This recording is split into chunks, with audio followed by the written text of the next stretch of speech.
Há cultos em que tem muito mais música do que pregação, né? Por uma razão. Por exemplo, quando a pregação é fraca, outra coisa é para você preencher esse vazio, esse espaço. Então, você sabe, quando você chega numa igreja, eu prego em muitas igrejas, diversas denominações, eu chego, imediatamente eu tenho um diagnóstico se esta igreja é uma igreja que está acostumada com o cardápio da palavra de Deus ou não. Quer um exemplo? Você chega, abre o texto para pregar, e leia o texto, terminou de ler, o povo faz isso aqui, ó. Você pode saber que essa igreja não está acostumada com Bíblia.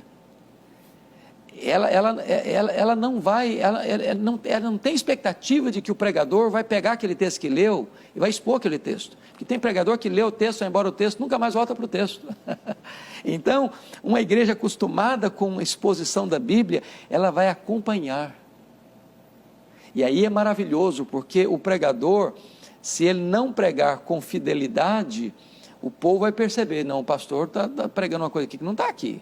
Mas não é isso que o texto está dizendo. Então nós precisamos ensinar o nosso povo a amar a palavra de Deus, expondo a palavra de Deus, para que quando terminar o sermão, o povo não esteja, ah, que pregador fantástico. Não, a questão não é essa, que texto maravilhoso, que verdade gloriosa, que Deus sublime.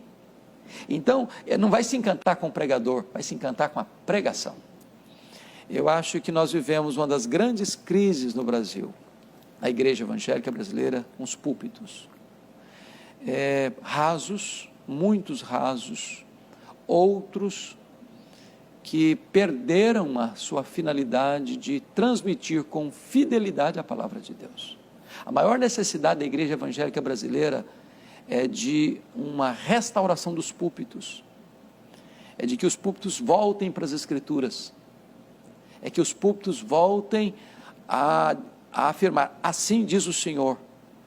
Nós precisamos de um reavivamento nos púlpitos. Por quê? Porque se o púlpito não está aliançado com a fidelidade à palavra de Deus, quanto mais se prega, pior fica. Pior fica.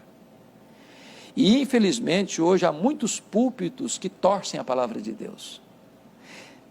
Preocupantemente, às vezes até conscientemente, para alcançar determinadas, ou atingir determinados interesses pessoais ou vantagens pessoais. Então, a palavra de Deus não pode ser torcida para atender à minha vontade. A palavra de Deus precisa ser transmitida com integridade, com fidelidade. É por isso que nós fazemos, é um termo que nós usamos muito, mas talvez os nossos telespectadores não podem entender por completo, é a palavra exegese. Você vai para o texto para tirar do texto o que está no texto. Eu não vou para o texto para impor ao texto as minhas ideias. Eu vou para o texto para tirar dele o que está lá, porque Deus não tem compromisso com a palavra do pregador. Deus tem compromisso com a sua palavra. O que tem a promessa de não voltar vazia não é a palavra do pregador, é a própria palavra de Deus.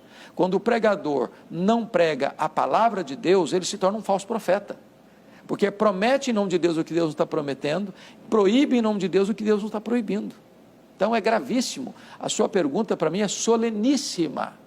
Nós estamos precisando de uma restauração, de uma reforma e de um reavivamento nos púlpitos no nosso país. E hoje, sabe, Heber, uma coisa que eu tenho visto no Brasil inteiro, aqueles pregadores que estão dando água com açúcar ou entregando no púlpito mensagens de misticismo ou sincretismo religioso, isso está se transformando num cansaço, está tendo uma ressaca, o povo não está aguentando mais, e está tendo uma evasão em massa de pessoas que querem palavra, querem Bíblia, que querem comer pão e não palha.